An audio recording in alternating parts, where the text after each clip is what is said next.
Hello and welcome students, कैसे हो सारे के सारे। उम्मीद करता हूं सब लोग अपने अपने घरों में एकदम तगड़े होंगे और पढ़ाई में तो कहरी मचा रहे होंगे। आज के इस वीडियो में हम क्लास 9 साइंस का एक बहुत ही इंपॉर्टेंट और बहुत ही कॉम्प्लिकेटेड चैप्टर स्टार्ट करने वाले हैं। Chapter 7 diversity in living organisms. Chapter एक तो बहुत इंपॉर्टेंट है, बहुत लेंदी है और कॉम्प्लिकेटेड भी है, क्योंकि आपके पास बहुत सारे ऑर्गेनिजम्स हैं और उनकी आपको कैरेक्टरिस्टिक्स लर्न करनी है और उसी तरीके के क्वेश्चंस आपकी एग्जाम्स में आते हैं। तो चैप्टर बहुत ही कॉम्प्लिकेटेड है, लेकिन ये बात की गारंटी है कि अगर आपने ये वीडियो पूरा देखा, जहां पर मैं पूरा चैप्टर एक ही बार में करा दूंगा, तो आपको ये चैप्टर बहुत ही पॉपुलर लगेगा। सिर्फ आपको मेरे साथ बने रहना है और जो मैं बोल रहा हूं, जहां पर आपको बोल रहा हूं स्क्रीनशॉट्स लेने के लिए, नोटबुक ले लीजिए, अपनी पेन ले लीजिए और नोट्स बनाते रहना, स्क्रीनशॉट्स लेते रहना, आपका चैप्टर एकदम आसान हो जाएगा। तो चलिए फिर फटाफट चैप्टर को स्टार्ट करते हैं।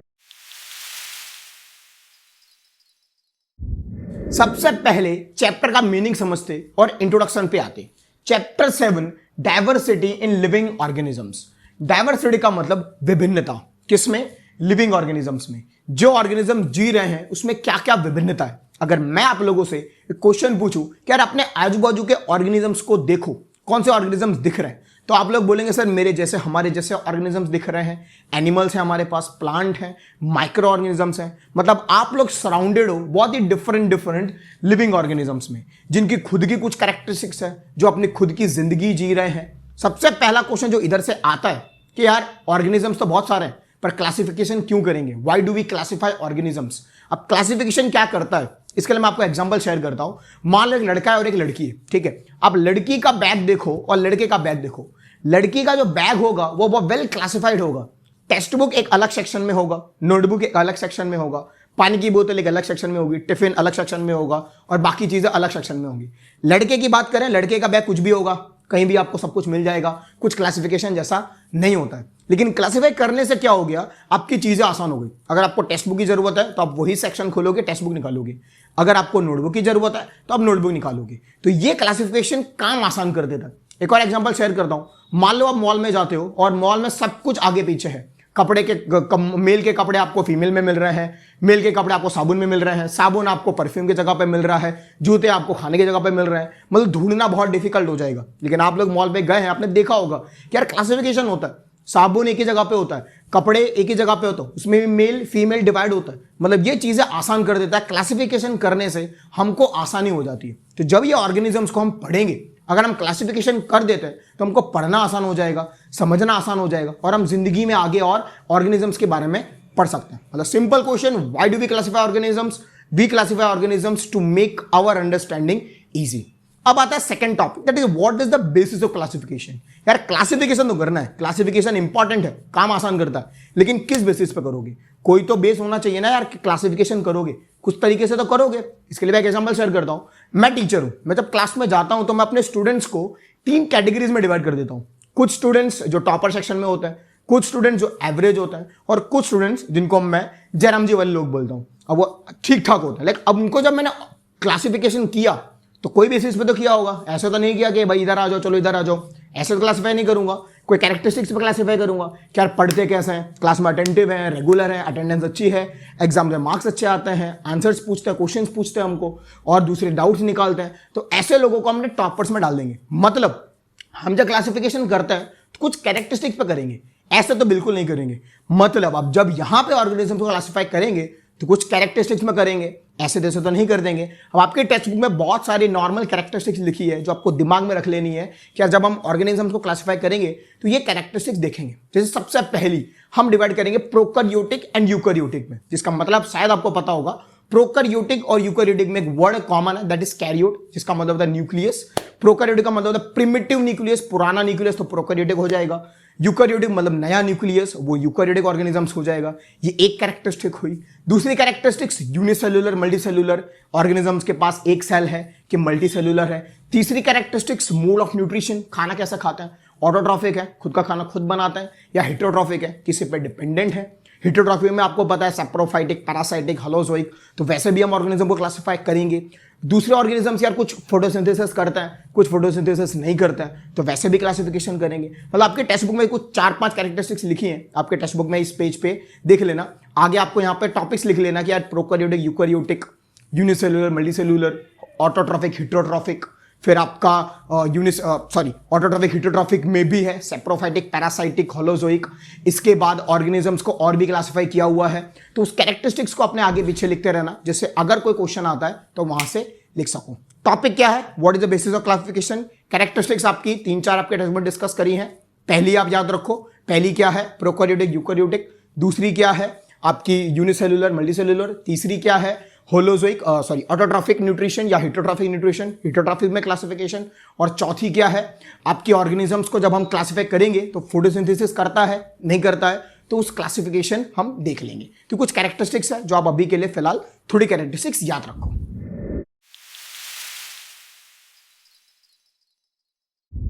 Next topic, classification and evolution. अब क्लासिफिकेशन तो समझ आया, क्या क्लासिफिकेशन करने से काम आसान होता है, कैसे क्लासिफाई करेंगे, कैरेक्टरिस्टिक बेसिस पे। इवोल्यूशन का मतलब क्या है, इवोल्यूशन क्या है, और ये दोनों टॉपिक एक साथ क्यों दिए, इसमें कोई रिलेशन है कि नहीं। इवोल्यूशन का नॉर्मल मीनिंग है अपग्रेडेशन। इवोल्यूशन को हम सिंपल अपग्रेड कहते हैं, अपने आप को अपग्रेड करना। वो कहता है ना, the first product of a company is not the final product of a company. आप अपने, हम ऑर्गेनिजम्स भी इवॉल्व हुए। जैसे पहले आपको पता होगा, हम पहले एप्स थे, 2 हाथ आगे रखकर, मतलब जैसे कुत्ता चलता हम वैसे चलते थे। धीमे धीमे क्या हुआ, हमने हाथों को खोला, हमने पैर से बैलेंस करना सीखा, अब हम पैर पे चलते हैं। फिर हमने कपड़े पहनना सीखा, पहले धोती लुंगी पहनी होगी शायद, फिर धोती लुंगी के बीच में से काटा, पैंट बन गया। फिर हमने नॉर्मल पैंट्स पहने, बेल बटन वाले पैंट पहने, अमिताभ बच्चन वाले।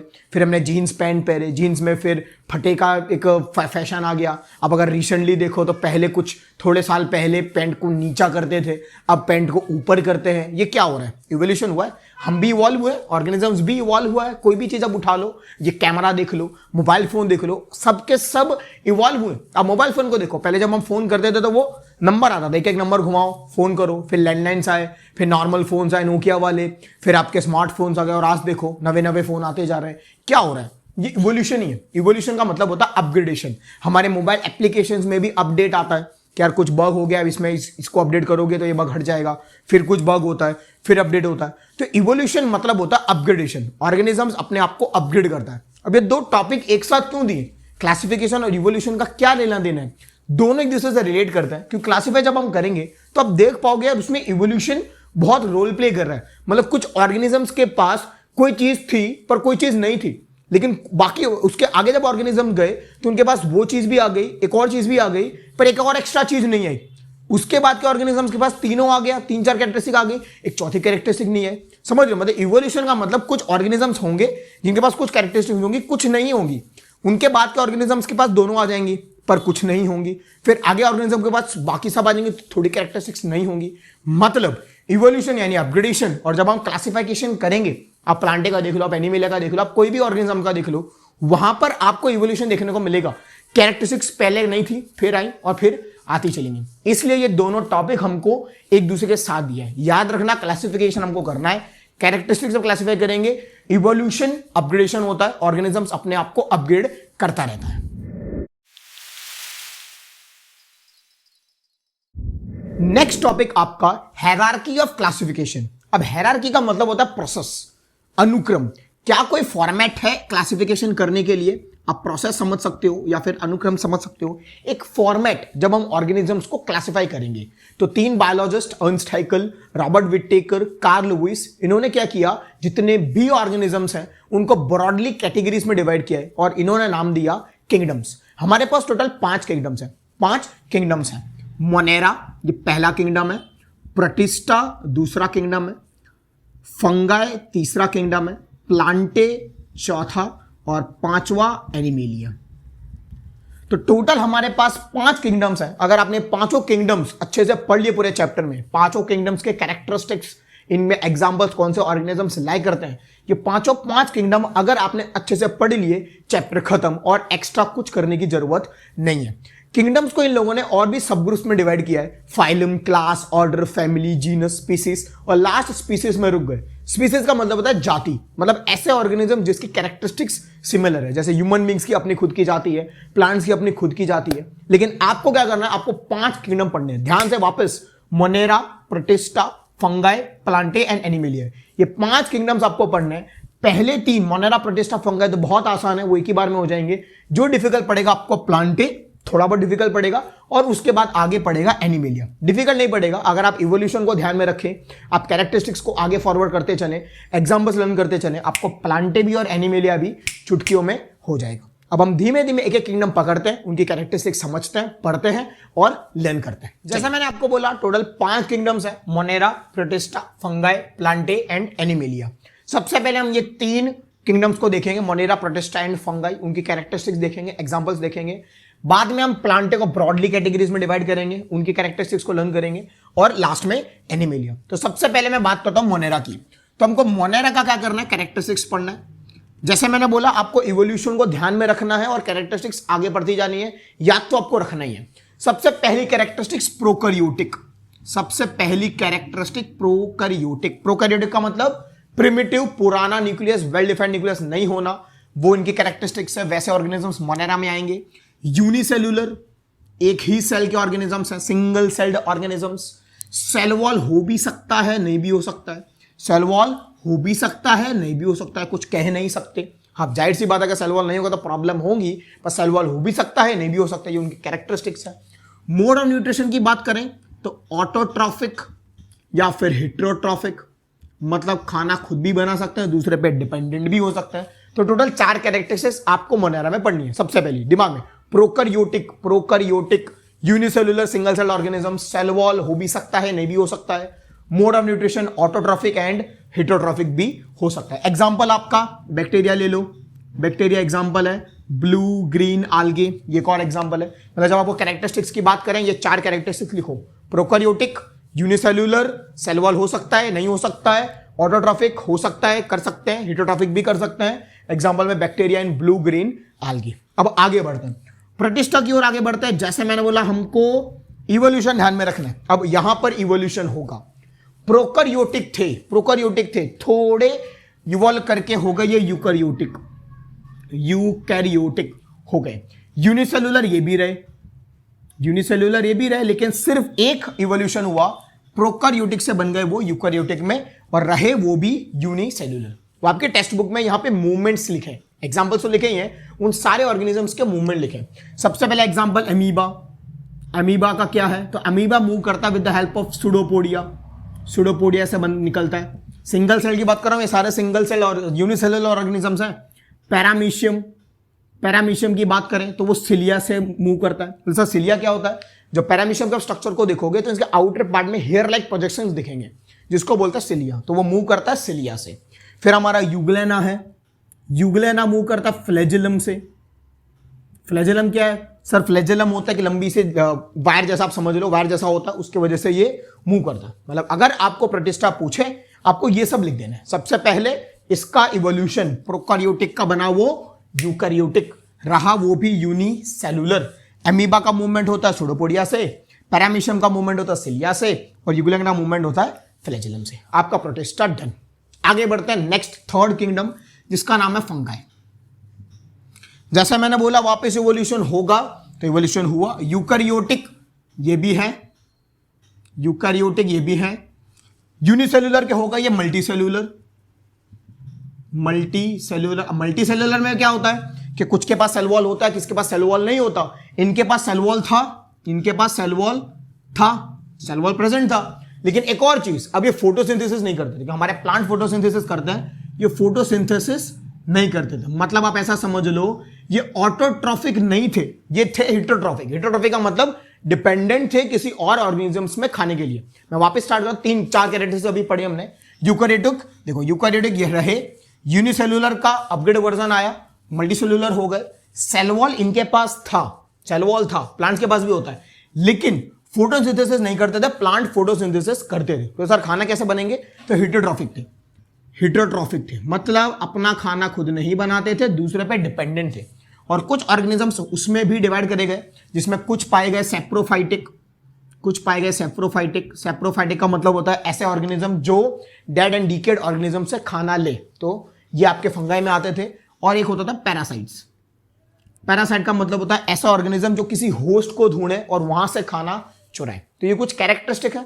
यूकैरियोटिक मल्टीसेलुलर, अपग्रेड वर्जन वापस प्रोयूकर का यूकर ये रहा, यूनिसेल्युलर हो गया, मल्टीसेलुलर, सेल वॉल था, प्लांट में भी होता है, लेकिन फोटोसिंथेसिस प्लांट करते हैं, ये फोटोसिंथेसिस नहीं करते। डिपेंडेंट है ऑर्गेनिजम्स हेटेरोट्रॉफिक में। कुछ ऑर्गेनिजम्स ऐसे थे जो सेप्राफाइटिक थे, डेड एंड डीकेड से खाना लेते थे। कुछ ऐसे थे पैरासाइट जो किसी होस्ट को ढूंढते थे खाना खिलाने के लिए, खाना खाने के लिए, सॉरी। एक और कुछ और भी कैरेक्टर 2-3 आपके टेक्स्ट में लिखे हैं जो लर्न करने के रहेंगे आपको। जैसे मैंने बोला सेल वॉल होता है, तो सेल वॉल इनका टफ कॉम्प्लेक्स शुगर से बना होता है। इनका जो सेल वॉल होता है वो टफ कॉम्प्लेक्स शुगर से बना होता है, जिसको हम बोल देते हैं चिटिन। ये आपको लर्न कर लेना है कि इनका जो सेल वॉल होता है ये आपका टफ कॉम्प्लेक्स शुगर से बना होता है, जिसका नाम है चिटिन। कभी कभी फंगाई क्या करते हैं, कभी कभी फंगाई अपने आप को कॉम्बाइन करते हैं, या फिर आप ऐसा बोल सकते हो रिलेशनशिप में आते हैं with blue green algae, with blue green algae के साथ कॉम्बाइन करते हैं। और जो रिलेशनशिप एस्टैब्लिश होता है उसको बोलते हैं सिम्बियोटिक रिलेशनशिप। और जो आंसर फॉर्म करता है मतलब इन दोनों का कॉम्बिनेशन, इन दोनों का कॉम्बिनेशन हमको देता है लिचिन्स, जो आपने बहुत बार बार्क ऑफ ट्रीज पे देखा होगा डिपॉजिट होते हुए। वो क्या होता है, वो फंगाई और ब्लू ग्रीन आल्गे का कॉम्बिनेशन होता है जो हमको देता है लिचिन्स। तो ये दो कैरेक्टरिस्टिक्स आपको लर्न करनी है फंगाई में। मैं वापस रिपीट कर रहा हूं, यूकैरियोटिक मल्टीसेल्युलर, सेल वॉल था लेकिन फोटोसिंथेसिस नहीं करते थे, वो हमारे प्लांट करते हैं, फोटोसिंथेसिस नहीं करते थे। हेटेरोट्रॉफिक थे मतलब डिपेंडेंट थे ऑर्गेनिज्म में। कुछ ऑर्गेनिज्म सेप्रोफाइटिक थे मतलब डेड एंड डीकेड से खाना लेते थे। कुछ पैरासाइट्स थे जो किसी होस्ट को ढूंढते थे खाने के लिए, वो पैरासाइट्स हो गए। दो एक्स्ट्रा कैरेक्टरिस्टिक जो आपको लर्न करने की रहेगी, सेल वॉल बना तो है लेकिन सेल वॉल एक टफ कॉम्प्लेक्स शुगर से बना है, जिसका नाम है चिटिन।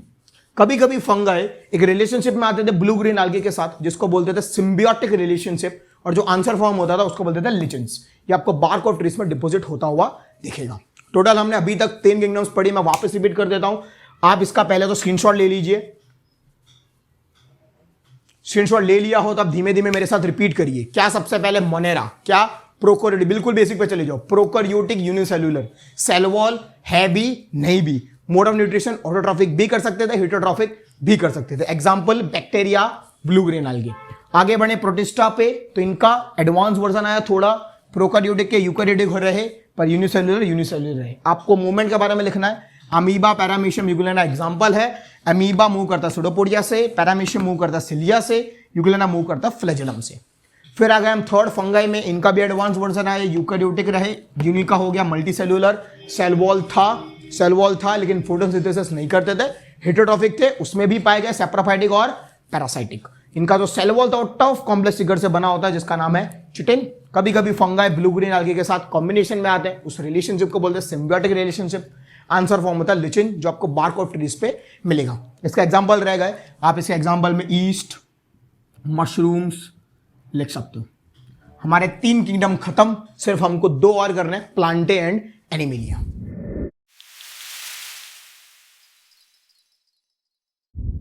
नेक्स्ट एक इंपॉर्टेंट किंगडम की बात करते, प्लांटे। अब प्लांटे की नॉर्मल कैरेक्टरिस्टिक्स समझ लेते।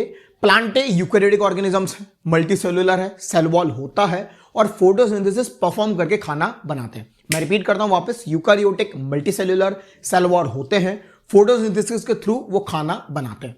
अब प्लांटे को आपने क्लासिफाई किया हुआ नॉर्मल 3 कैटेगरीज में, ठीक है। 3 कैटेगरीज में इनमें डिवाइड किया है। एक है थैलोफाइटा, एक है ब्रायोफाइटा और एक है टेरिडोफाइटा, ठीक है। अब इन तीनों में फाइटा जो वर्ड है वो रिपीट हो रहा है। फाइटा का मतलब होता है प्लांट, और भी इसका क्लासिफिकेशन है जो हम देखेंगे। सबसे पहले बात करते हैं थैलोफाइटा की। अब थैलोफाइटा जो वर्ड है वो थैलस बॉडी से निकला हुआ है। थैलस का मतलब होता है वाटर। तो जितने भी प्लांट्स हैं ये एक्वेटिक प्लांट्स हैं, पानी में पाए जाने वाले प्लांट्स हैं, एक्वेटिक प्लांट्स हैं। इसके सबसे इंपॉर्टेंट कैरेक्टरिस्टिक्स, इनके पास वेल डिफरेंशिएटेड बॉडी नहीं होता है। इनके पास वेल डिफरेंशिएटेड बॉडी नहीं होता, मतलब आप डिफरेंशिएट नहीं कर सकते between R, S and L. Root, stem, leaf के बीच में आप डिफरेंशिएट ही नहीं कर पाओगे। ये इनकी सबसे इंपॉर्टेंट कैरेक्टरिस्टिक है। ये लिख दी आपको, थैलोफाइटा खत्म। थैलोफाइटा जो वर्ड है थैलस बॉडी से निकला है, जिसका मतलब होता है वाटर, एक्वेटिक प्लांट्स हैं, ठीक है, इनके पास वेल डिफरेंशिएटेड बॉडी नहीं होता है, मतलब RSL डिफरेंशिएशन हो ही नहीं पाता है। Examples spirogyra and chara are the examples. Example की बात करें तो spirogyra and chara are the examples of thallophyta. अब जैसे मैंने बोला क्लासिफिकेशन इवोल्यूशन पे चलता है। अब थैलोफाइटा के बाद ब्रायोफाइटा की जब बात करेंगे तो थोड़ा एडवांस वर्जन आएगा। जैसे मैंने बोला इनके पास well differentiated body, RSL differentiate नहीं कर पाते, इसमें कर पाओगे। ब्रायोफाइटा में RSL डिफरेंशिएट कर पाओगे, बॉडी इनकी डिफरेंशिएटेड होती है। लेकिन एक चीज इनके पास भी नहीं होती है, इनके पास टिश्यूज नहीं होते टू कंडक्ट वाटर, जिसको हम जाइलम और फ्लोएम कहते हैं। इनके पास कंडक्ट करने के लिए टिश्यूज नहीं होते। देखा एवोल्यूशन देख पा रहे हो, इनके पास वेल डिफरेंशिएटेड बॉडी नहीं थी, इनके पास आ गई, पर एक चीज नहीं आई। क्या नहीं आई? टिश्यूज। वेल डिफरेंशिएटेड बॉडी तो था, लेकिन टिश्यूज नहीं थे for conduction of water and food, xylem phloem नाम के नहीं थे। ये इनकी आप ऐसा समझ रहे इनके प्रॉब्लम्स थे। Example moss, marchantia are the example of bryophyta. वापस दोनों को रिपीट करते हैं। वेल डिफरेंशिएटेड बॉडी नहीं थी, RSL के बीच में डिफरेंशिएट नहीं कर पाते थे। एक्वेटिक प्लांट से thallophyta thallus body. Example spirogyra and chara. Bryophyta में RSL आ गया, एडवांस वर्जन आया, लेकिन एक चीज नहीं आई, टिश्यूज कंडक्शन नहीं होता था वाटर का और फूड का, जाइलम नॉर्मल के टिश्यूज नहीं थे। मॉस और मर्चेंसिया इनके एग्जाम्पल है। टेरिडोफाइटा की बात करें तो दोनों कैरेक्टरिस्टिक आई। RSL डिफरेंशिएटेड बॉडी बढ़िया थी, ठीक है, टिश्यूज आ गए, टिश्यूज इनके आ गए, इनको बोला जाता था टेरिडोफाइटा। एग्जाम्पल में आप लिख सकते हो फर्न्स और मार्सिलिया, इनके एग्जाम्पल्स हैं टेरिडोफाइटा के।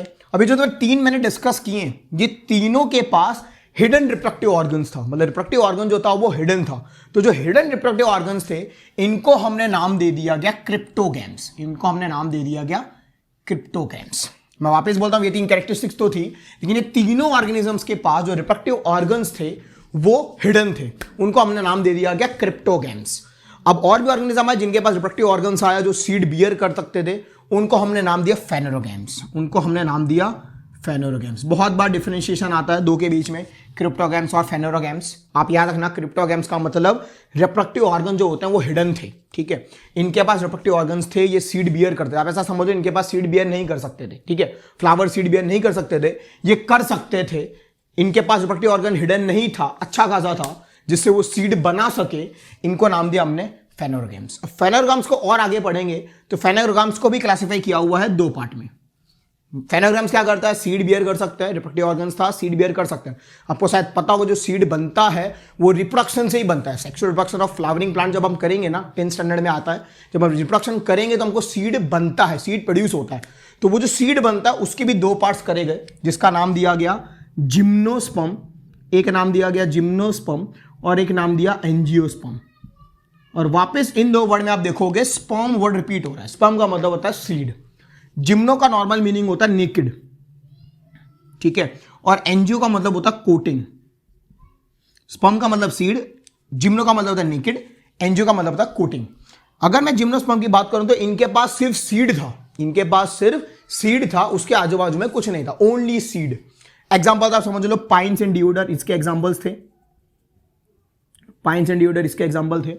जब मैं एंजियोस्पर्म की बात करूं तो सीड तो था, लेकिन इसके आजू बाजू में कवरिंग भी थी, जिसको हम फ्रूट कहते हैं। इसके आजू बाजू में कवरिंग भी थी फ्रूट की, जिसको हमने नाम दिया गया एंजियोस्पर्म। मैं वापस रिपीट करता हूं, इनके पास हिडन रिप्रोडक्टिव ऑर्गन्स था, इनको हमने नाम दिया क्रिप्टोगैम्स।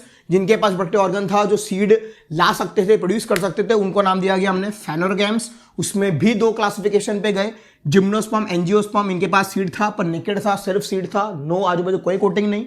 एंजियो में सीड भी था और आजू बाजू में कोटिंग भी थी। जब हमने और भी पढ़ा तो एंजियोस्पर्म में जो सीड थे उसमें कुछ पार्ट्स पड़ते थे, जिसको हमने नाम दिया गया कॉटिलिडन्स, कि जब हमने सीड देखे ना एंजियोस्पर्म के, तो उसमें कुछ डिफरेंशिएशन, कुछ पार्ट्स पड़ने लगे, उसको बोला गया हमने कॉटिलिडन्स। कैसे? एक बोलते हैं मोनोकॉटिलिडन्स, एक बोला जाता है मोनोकॉटिलिडन्स, एक बोला जाता है डाइकॉटिलिडन्स। अब कॉटिलिडन्स का नॉर्मल मतलब होता है पार्ट्स पढ़ना। मोनो का मतलब सिंगल, एक ही पार्ट हो तो उसको बोलते हैं मोनोकॉटिलिडन्स। डाई का मतलब 2, तो अगर 2 पार्ट पढ़ते हो तो डाइकॉटिलिडन्स। आपका प्लांट है खत्म। मैं वापस रिपीट करता हूं, फेनोरोगैम्स से, फेनोरोगैम्स रिप्रोडक्टिव ऑर्गन्स थे, सीड बियर कर सकते थे, उनको हमने 2 पार्ट में डिवाइड किया, जिम्नोस्पर्म, एंजियोस्पर्म। स्पर्म का नॉर्मल मीनिंग होता है सीड, जिम्नो का मतलब होता है नेकेड, एंजियो का मतलब होता है कोटिंग।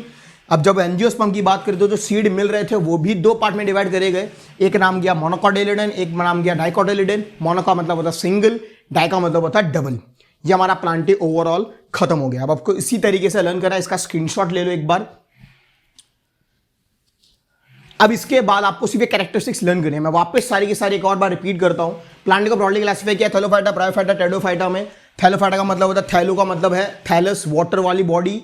एक्वेटिक प्लांट्स पाए जाते हैं, वेल डिफरेंशिएटेड बॉडी नहीं होता, आरएसएल में डिफरेंशिएशन नहीं हो पाता। Example spirogyra and chara. Bryophyta की बात करें तो इसमें एडवांस वर्जन आया, वेल डिफरेंशिएटेड बॉडी तो आई लेकिन टिश्यूज नहीं आए for the conduction of water and food, जिसको जाइलम और फ्लोएम कहते हैं। इसको आप एम्फीबियन प्लांट्स भी कह सकते हो। एग्जांपल में आपके मॉस और मर्चेंसी आ गए। इसके बाद टेरिडोफाइटा की अगर मैं बात करें तो उसके अंदर आरएसएल भी आया, रूट स्टेम लीफ का डिफरेंशिएशन हो सका, टिश्यूज भी आया। उसके एग्जांपल्स है फर्न्स और मर्सिलिया। इसमें खास बात ये थी कि इनके पास हिडन रिप्रोडक्टिव ऑर्गन्स थे, जिसको हमने नाम दिया गया क्रिप्टोगैम्स। अब जिसके पास हिडन रिप्रोडक्टिव ऑर्गन्स नहीं थे, आ गए जो सीड बियर कर सकते थे, उनको हमने नाम दिया फेनरोगैम्स। फेनरोगैम्स को दो पार्ट में क्लासिफाई करना पड़ा, जिम्नोस्पर्म एंड एंजियोस्पर्म। स्पर्म का मतलब होता है सीड, जिम्नो का मतलब होता है नेकेड, एंजियो का मतलब होता है कोटिंग। जिसके पास सिर्फ सीड हो, आजू बाजू कुछ ना हो, देयर इज नो कोटिंग, इनको बोला गया जिम्नोस्पर्म। एग्जांपल में पाइन्स एंड डिओडर। अगर मैं एंजियोस्पर्म की बात करूं तो जो सीड थे उसमें दो पार्ट पाड़े गए, मोनोकोटिलिडन, डाइकोटिलिडन। मोनो का मतलब होता है सिंगल और डाई का मतलब होता है दो, तो दो पार्ट्स पढ़ने वालों को बोला गया डाइकोटिलिडन्स। अब हमारा प्लांट खत्म हो गया, अब हम बढ़ते हैं एनिमेलिया पे। अब डिस्कस करते लास्ट किंगडम के बारे में, एनिमेलिया। एनिमेलिया का एक बेसिक इंट्रोडक्शन दे देता हूं। ये यूकैरियोटिक होते हैं, मल्टीसेल्युलर होते हैं और हेटेरोट्रोफिक होते हैं, दूसरे पे डिपेंडेंट होते हैं खाने के लिए। अब एनिमेलिया एक बहुत बड़ा टॉपिक है, तो जैसे मैं यहां पे एक फ्लो चार्ट ड्रॉ कर रहा हूं वैसे आप आपके नोटबुक में ड्रॉ कर लेना, और जो मैं कैरेक्टरिस्टिक यहां पे लिखने वाला हूं वो आपके फ्लो चार्ट के फॉर्म में, उसी फॉर्म में कैरेक्टरिस्टिक्स भी लिखते रहना और उसी को लर्न करते रहना। सबसे पहले एनिमेलिया को बेसिकली हमने 10 पार्ट्स में डिवाइड किया है, 1 2 3 4 5 6 7 8 9 एंड 10। सबसे पहले पॉरीफेरा, सबसे पहले porifera. Second coelenterata, second coelenterata. Third platyhelminthes, third platyhelminthes. Fourth nematoda, fourth nematoda. मालूम है थोड़े वर्ड्स अजीब लग रहे होंगे पर ध्यान रखना। Fifth annelida, annelida. Arthropoda, mollusca, echinodermata. Last second one protochordata, protochordata. And last vertebrata. और वर्टिब्रेटा को भी हमने टोटल डिवाइड भी किया है, वर्टिब्रेटा को भी 5 पार्ट्स में डिवाइड किया है, 3 4 5। Cyclostomata, cyclostomata. Pisces, amphibia, reptilia, aves 6 part में डिवाइड किया, sorry, and mammalia. So total अगर आप देखोगे तो हमने एनिमेलिया को 10 पार्ट्स डिवाइड किए, porifera, coelenterata, platyhelminthes, nematoda, annelida, arthropoda, mollusca, echinodermata, protochordata and vertebrata. Vertebrata को भी डिवाइड कर दिया हमने, cyclostomata, pisces, amphibia, reptilia, aves and last में मेमेलिया। तो इसके सबके सब कैरेक्टरिस्टिक्स हमको पढ़ने, हमको सबके एग्जांपल्स लर्न करने। जैसा मैंने ड्रॉ किया है आप आपके नोटबुक में ड्रॉ कर लीजिए फ्लो चार्ट। अब जो हम कैरेक्टरिस्टिक डिस्कस करेंगे, एक एक करके जब हम कैरेक्टरिस्टिक डिस्कस करेंगे तो मैं चाहता हूं कि आप वो फ्लो चार्ट में इसी के नीचे कैरेक्टरिस्टिक भी लिखते रहना। जैसे मैं पॉरीफेरा को डिस्कस करेंगे तो पॉरीफेरा की कैरेक्टरिस्टिक लिख देना, सिलिंड्रेटा डिस्कस करेंगे तो उसकी कैरेक्टरिस्टिक लिख देना, एग्जांपल्स लिख देना। और जब आप लर्न करने बैठो तो इसको लाइन से ही लर्न करना, आगे पीछे मत लर्न करने बैठना। ऐसा मत करना आर्थ्रोपोडा पहले कर लिया, एनेलिडा बाद में कर लिया, नहीं।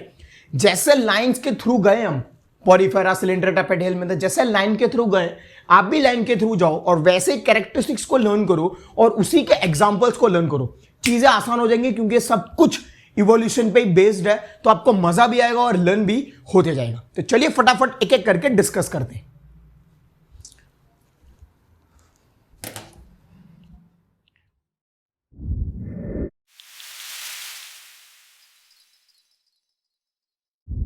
अब हम एक एक करके सब कुछ डिस्कस करते। सबसे पहले पॉरीफेरा, सबसे पहले पॉरीफेरा। अब जितनी भी कैटेगरीज की बात करेंगे उसमें तीन कैरेक्टरिस्टिक्स कॉमन रहेंगी। एक तो आपकी यूकेरियोटिक, मल्टीसेल्यूलर एंड हिटरोट्रॉफिक। सबसे पहले डिस्कस करते हैं पॉरीफेरा। अभी जो पॉरीफेरा है ये वर्ड से निकला है पोर्स। पॉरीफेरा है ये जो वर्ड है इससे निकला है, पोर्स से निकला है। अब पोर्स का मतलब क्या होता है? पोर्स का मतलब होता है माइनट होल्स। तो इनकी जो पूरी बॉडी होती है इनके अंदर माइनट होल्स होते हैं। अब माइनट होल्स का फायदा क्या होगा कि वाटर अंदर बाहर हो सकता है। तो एक कैनाल सिस्टम डेवलप होता है जिससे ट्रांसपोर्टेशन ऑफ फूड, ऑक्सीजन वो कैनाल सिस्टम के थ्रू हो जाता है। तो पॉरीफेरा का नॉर्मल मीनिंग क्या है? पोर्स। पोर्स से वर्ड निकला है। पोर्स का मतलब होता है माइनट होल्स। अब ये जितनी भी कैटेगरीज के जितने भी हैं ये नॉन मोटाइल होते हैं। क्या होता है? Non motile. ये होता है नॉन मोटाइल। एक कैरेक्टरिस्टिक तो आपकी पोर्स, पूरे बॉडी में पोर्स होता है। एक होता है नॉन मोटाइल। नॉन मोटाइल का मतलब होता है मूवमेंट नहीं करते। मोटाइल का मतलब होता है मूवमेंट, नॉन मोटाइल का मतलब होता है मूवमेंट नहीं करते। ये एक सॉलिड सपोर्ट से कनेक्टेड रहता है। ये मूव नहीं करते, जो कनेक्टेड रहता है इनका सॉलिड सपोर्ट होता है। सॉलिड सपोर्ट होता है और वहां पे फिर ऑर्गेनिज्म होता है। तो नॉन मोटाइल होता है, सॉलिड सपोर्ट से कनेक्टेड रहता है, कैनाल सिस्टम के थ्रू ट्रांसपोर्टेशन होता है। और इनका जो बॉडी डिजाइन होता है बहुत मिनिमल डिफरेंशिएशन होता है। बहुत बढ़िया डिफरेंशिएशन नहीं होता है, बहुत मिनिमल डिफरेंशिएशन होता है। अब क्योंकि ये पोर्स है, पोर्स को इसको हम और भी बोलते हैं, पॉरीफेरा को कभी कभी हम स्पॉन्जेस भी कह देते हैं। पॉरीफेरा को हम कभी कभी स्पॉन्जेस भी कह देते हैं। अब इनकी जो पूरी बॉडी होती है ये एक हार्ड कवरिंग से बनी होती है। आप ऐसा समझ लो, स्केलेटन जैसा समझ लो। जैसा स्केलेटन होता है टफ सरफेस, तो पूरी बॉडी टफ सरफेस से बनी होती है, स्केलेटन। एग्जाम्पल के तौर पर आप साइकून ले सकते हो, ये एग्जाम्पल है। आप स्पॉन्जिलिया ले सकते हो, ये दो इसके एग्जाम्पल है। जैसा मैंने बोला जब भी कैरेक्टरिस्टिक्स लिखते हैं हम कैरेक्टरिस्टिक्स लिखते हैं, उसके बाद कुछ एग्जाम्पल्स लिखते हैं। तो हमारे पास साइकोन और स्पॉन्जिलिया एग्जाम्पल है। मैं वापस डिस्कस कर रहा हूं। सबसे पहले पॉरीफेरा। पॉरीफेरा कहां से निकला है सर? पोर्स वर्ड से निकला है। उसकी एक और कैरेक्टरिस्टिक हो गई कि पोर्स से निकला है। पोर्स का मतलब होता है माइनट होल्स। तो पूरे बॉडी में इनके पास माइनट होल होता है जिससे कैनाल सिस्टम डेवलप होता है, ट्रांसपोर्टेशन होता है फूड और ऑक्सीजन का। नॉन मोटाइल होता है, मूवमेंट नहीं करते वो लोग, सॉलिड सपोर्ट से कनेक्टेड रहता है। सॉलिड सपोर्ट होता है और फिर ऑर्गेनिज्म होता है, मूवमेंट नहीं करते। पूरा बॉडी डिजाइन होता है वो मिनिमल होता है, बहुत मिनिमम बॉडी डिजाइन होता है। इनको हम कभी कभी स्पॉन्जेस भी कह देते हैं। पूरा जो ऑर्गेनिज्म होता है आउटर कवरिंग बहुत हार्ड सरफेस से बना है, स्केलेटन नाम है। एग्जाम्पल के तौर पे आप साइकुन और स्पॉन्जिलिया एग्जाम्पल ले सकते हैं। अब हम डिस्कस करते हैं नेक्स्ट एक और की, जिसका नाम है सिलिंट्रेटा। जिसका नाम है सिलिंट्रेटा। सिलिंट्रेटा को हम सिनेडेरिया भी कहते हैं। सिलिंट्रेटा को हम सिनेडेरिया में कहते हैं। इसको याद रखना, बहुत बार पूछा गया है। तो सिलिंट्रेटा को हम सिनेडेरिया भी कहते हैं। अब यहां का थोड़ा इवोल्यूशन है। जैसे इनके पास बॉडी डिजाइन बहुत मिनिमल था, लेकिन इनके पास जो डिजाइन है वो थोड़ा बेहतर बन गया। बॉडी डिजाइन जो था वो थोड़ा बेहतर बन गया। इनसे थोड़े कंपैरेटिवली इनका बॉडी डिजाइन थोड़ा बेहतर हो गया। ये जितने भी ऑर्गेनिज्म होते हैं ये दो लेयर ऑफ सेल से बने होते हैं। दो लेयर ऑफ सेल से बने होते हैं। एक आउटसाइड, एक जो लेयर ऑफ सेल होता है वो आउटसाइड ऑफ द बॉडी होता है, और एक जो होता है वो इनर लाइनिंग हो जाए। आप इनर लाइनिंग समझ लो या इनर इनसाइड समझ लो। तो ये जितने भी ऑर्गेनिज्म होता है ये दो सेल से बने होते हैं। एक आउटसाइड फॉर्म करता है, एक जो पार्ट होता है वो आउटसाइड से फॉर्म होता है, और सेकंड जो होता है वो इनसाइड होता है। तो दो लेयर ऑफ सेल से बने होते हैं, आउटसाइड एंड इनसाइड। एग्जाम्पल्स के तौर पर आप इसके दो एग्जाम्पल लेंगे। जेलीफिश ले लो, जेलीफिश इसका एग्जाम्पल है, और सी एनिमल्स ले लो, सी एनिमल्स ले लो। ये इसके दो एग्जाम्पल्स हैं। सिलिंट्रेटा वापस डिस्कस करेंगे। इसका थोड़ा इवोल्यूशन है। इनके पास बॉडी डिजाइन मिनिमल था, इनके पास बॉडी डिजाइन बेहतर आ गया। दो लेयर ऑफ सेल से बने होता है, आउटसाइड एंड इनसाइड। मतलब एक outside of the body form करता है, एक inside of the body form करता है। एग्जाम्पल में जेलीफिश और सी एनिमल्स भी ये इनके एग्जाम्पल्स हैं। एक और कैरेक्टरिस्टिक भी है। तो जितने भी ऑर्गेनिज्म होते हैं एक्वेटिक होते हैं, पानी में पाए जाते हैं। मतलब जो भी मैंने डिस्कस किया ये एक्वेटिक होता है, पानी में पाए जाते हैं। तो अब आप आपकी नोटबुक में इसी तरीके से लिखो जैसे मैंने फ्लो चार्ट बताया था। उसमें आपके पॉरीफेरा के कैरेक्टर्स लिख दो, एग्जांपल लिख दो, सिलिंट्रेटा के कैरेक्टर्स लिख दो, एग्जांपल लिख दो। अब हम डिस्कस करते हैं नेक्स्ट, जिसका नाम है प्लेटिहेलमिंथस।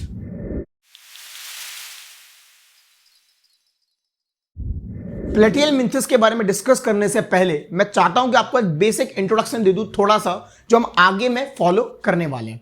हम तीन कैरेक्टर्स को ज्यादा डीपली देखेंगे।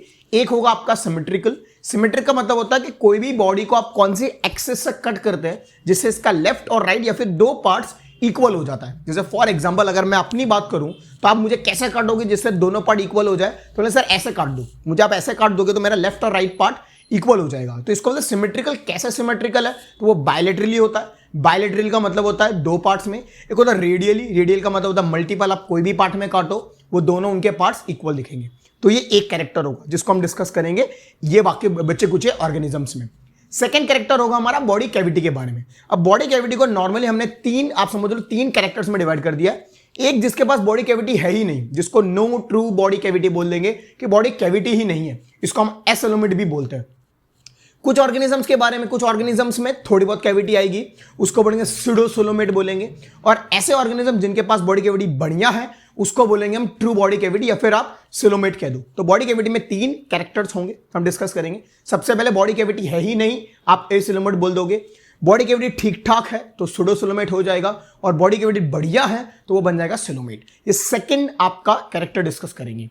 थर्ड हम डिस्कस करेंगे इनके लेयर्स के बारे में कि डिप्लोप्लास्टिक है कि ट्रिप्लोप्लास्टिक है। जैसा आपने पहले देखा सेलिंड्रेटा, तो 2 लेयर ऑफ सेल से बना है, इसको डिप्लोप्लास्टिक कहते हैं। और कितने सेल से बने? अगर 3 से बने तो ट्रिप्लोप्लास्टिक के बारे में डिस्कस करेंगे। ये तीन कैरेक्टर्स आपको आगे ऑर्गेनिजम्स में देखने को भी मिलेंगे, कुछ एक्स्ट्रा एड ऑन भी होगा वो भी हम देख लेंगे, और उसी तरीके से हम लर्न करेंगे। तो सबसे पहले डिस्कस करते हैं हम प्लेटीहेलमिन्थस के बारे में। प्लेटीहेलमिन्थस, तो जैसे मैंने बोला हम तीन कैरेक्टर्स डिस्कस करेंगे। सबसे पहले सिमेट्रिकल, तो ये हमारे बायलेटरली सिमेट्रिकल होते हैं।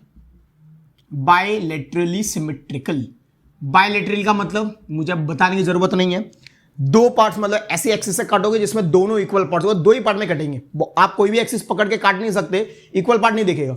एक एक्सिस होगी जिसे काटो आपको दोनों पार्ट उसके इक्वल दिखेंगे, वो बायलेटरली सिमेट्रिकल हो जाएगा। तो ये बायलेटरली सिमेट्रिकल होता है। सेकेंड कैरेक्टर पे बढ़ जाते हैं, ट्रिप्लोप्लास्टिक होते हैं। ट्रिप्लोप्लास्टिक का मतलब 3 लेयर से बने होते हैं, इनकी जो पूरी बॉडी होती है वो 3 लेयर ऑफ सेल्स से बनी होती है। आपका थर्ड कैरेक्टर की बात करते हैं, no true body cavity, body cavity होती ही नहीं है, आप एसिलोमेट कह दो। बॉडी कैविटी के बारे में कुछ नहीं होता, कोई बॉडी कैविटी नहीं है, नो ट्रू बॉडी कैविटी, इसको एसिलोमेट भी कह देते हैं।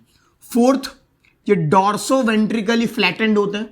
डॉर्सो वेंट्रिकली फ्लैटेंड होते हैं, ये कैरेक्टरिस्टिक है, मतलब टॉप से बॉटम में एकदम चपटे होता है, आप समझ लो एकदम फ्लैट। ज्यादातर इसको फ्लैट वॉर्म्स कहते हैं। तो एकदम चपटे होते हैं, एकदम चपटे, एकदम आप ऐसे एकदम फ्लैट दिखेंगे आपको। तो डॉर्सो वेंट्रिकली ऊपर से नीचे एकदम फ्लैट होते हैं।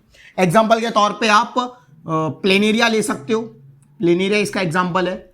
लिवर फ्लूक्स ले सकते हो, ये इसका एग्जांपल है। 2 एग्जांपल्स है, मैं वापस डिस्कस करूंगा। 3 कैरेक्टर के पास में डिस्कस करना था। सिमेट्रिकल कैसे काटोगे, 2 इक्वल होना चाहिए। तो बायलेटरल सिमेट्रिकल का मतलब ये एक ही एक्सिस में कटेंगे जिसमें दोनों पार्ट आपको इक्वल दिखेंगे। आप कहीं से भी काटोगे 2 पार्ट इक्वल नहीं दिखेंगे, उसको रेडियली कहते हैं। जब हम डिस्कस करेंगे।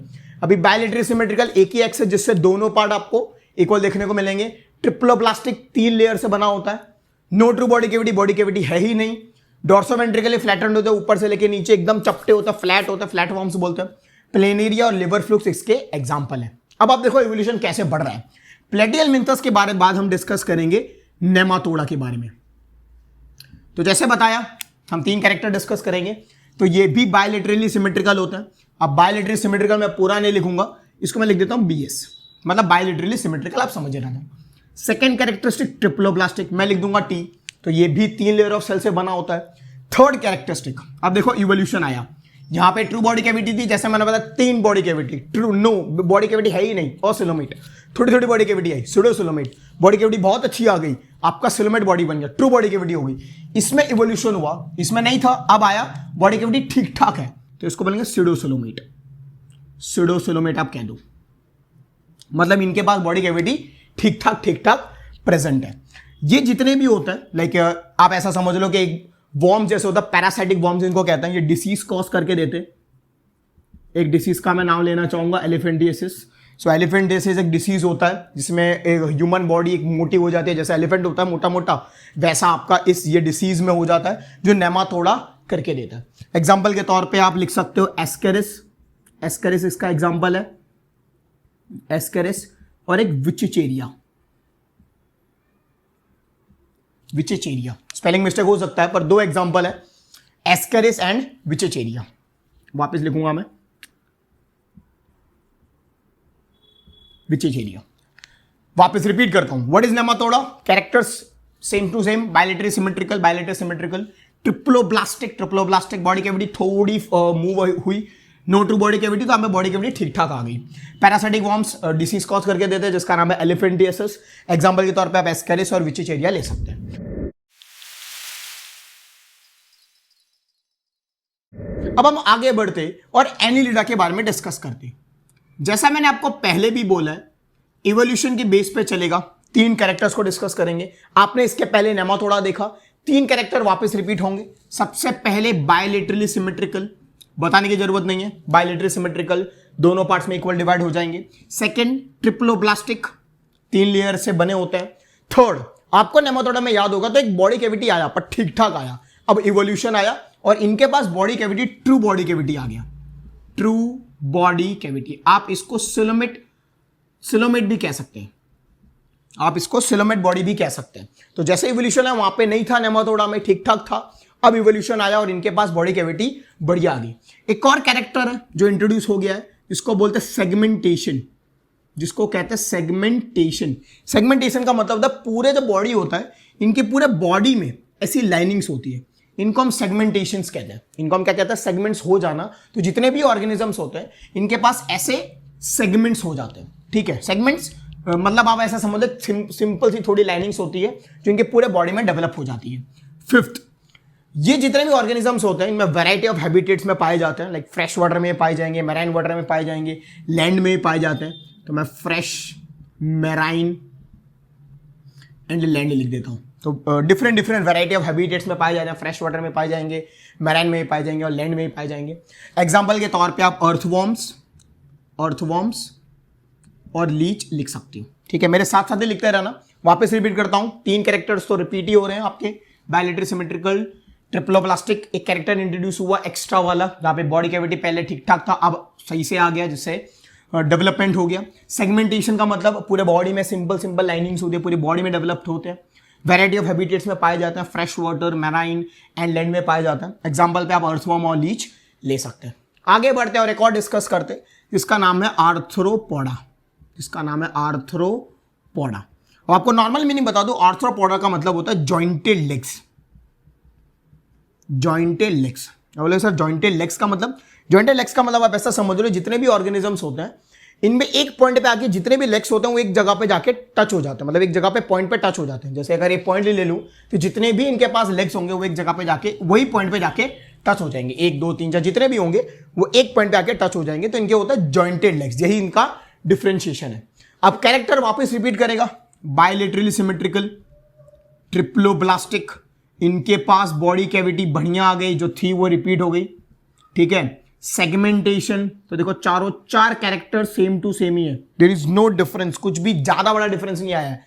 एक डिफरेंस आ गया, इनके पास ओपन सर्कुलेटरी सिस्टम आ गया, open circulatory system. Sir open मतलब जैसे हमारे बॉडी के अंदर जो ब्लड घूमता है वो ब्लड वेसल्स में फ्लो होता है, इनके अंदर पूरे बॉडी में बिल्कुल ओपन है, बिल्कुल खुलेआम घूमता रहता है, बिंदास, ठीक है। तो हमारे में ओपन बॉडी नहीं होता, क्लोज होता है, इनके अंदर ओपन बॉडी होता है। ओपन सर्कुलेटरी में आपका समझ लो कि ब्लड ओपनली फ्लो करता है। ये एक मेन कैरेक्टर है जो डिफर कर गया। बाकी same to same character, bilaterally symmetrical, triploblastic, body cavity ठीक बढ़िया, मतलब जो रिपीट थी वही है। सेगमेंटेशन इनकी बॉडी में पाया जाता है। ओपन सर्कुलेटरी सिस्टम है, ब्लड फ्लो करता है ओपनली। एग्जाम्पल के तौर पर आप स्पाइडर्स, स्कॉर्पियंस, ये इसके एग्जाम्पल्स हैं। एंड प्लीज याद रखना, आर्थ्रोपोडा का मतलब होता है जॉइंटेड लेग्स। ये जितने भी ऑर्गेनिज्म होते हैं इनके लेग्स आपके एक जगह पे जाके टच हो जाते हैं। मैंने इसको कैसे लर्न किया है, शायद आपने एक मेडिसिन देखी होगी जिसका नाम है डॉक्टर ऑर्थो, जो सिर्फ लेग्स के लिए होती है, ठीक है। लेग्स के पेन के लिए हम डॉक्टर ऑर्थो को इस्तेमाल करते हैं। तो मैंने ऑर्थो और आर्थ्रोपोडा को, लाइक अगर ऑर्थ्रोपोडा है तो आपको समझ आ जाएगा, आर्थ्रोपोडा में आपका क्या होगा, जॉइंटेड लेग्स होगा। ओपन सर्कुलेटरी सिस्टम इसकी एक मेन कैरेक्टर है जो आपको लर्न करने की है।